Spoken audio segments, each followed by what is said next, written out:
back to Better Portland. I'm Kimberly Moss. In these late winter months, it can be tough to know what to make that's in season and tastes good too. So we sent Brooke out to find some foodie inspiration and a little bit more about a lesser known vegetable.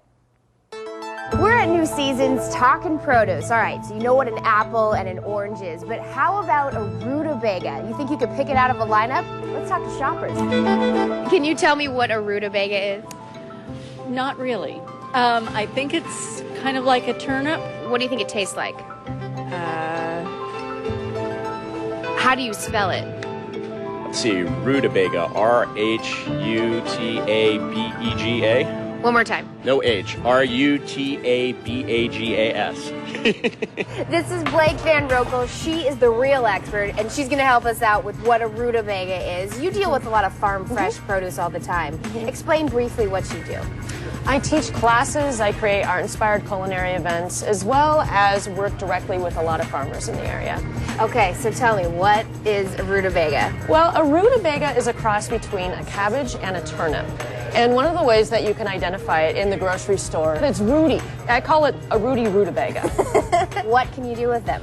Oh my gosh, you can roast them, you can mash them, you can basically do anything with a rutabaga that you might a potato. A rutabaga will actually keep longer than a turnip, and it's a little bit sweeter.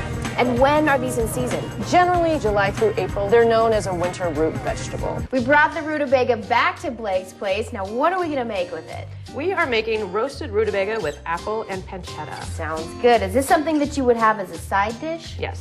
Okay, Definitely. so what do we do? Well, right here I've chopped up some rutabaga and onion and carrots, and I'm also adding some apple to highlight the sweetness that's in the rutabaga. You need to peel that outer layer off. It's a little bit tough, and it's much easier to use a paring knife than a regular peeler. And you want nice large chunks that are going to roast and caramelize. So now what do we do? I just put some olive oil in the bottom of the pan. And it's good to do this if you use about a 9x13 roasting pan. Okay. This will serve about 8 people or so. Okay. And just load everything in there. Keep it easy. And then let's go ahead and I put in about a 1/4 cup of raisins here. And those don't look like your average raisins. These are golden raisins. Okay. You could use regular purple raisins, but I like these. So after adding the raisins, just add your balsamic glaze and pour it over there. What's in the balsamic glaze? A 1/4 cup of balsamic vinegar and a 1/4 cup of sugar, and you reduce it down by half.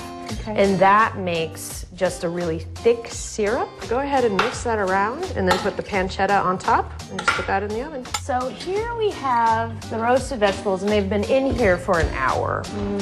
Boy, that smells so good. I can't wait to dig in. And you know what? Now I know that a rutabaga isn't just a beat up old car. It's actually a really tasty vegetable. It is, it is. We need to remove it from its underdog status. Go rutabaga. Thanks, Blake.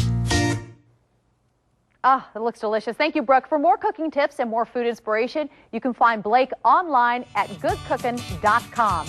Thanks for watching. Stick around. We'll be right back.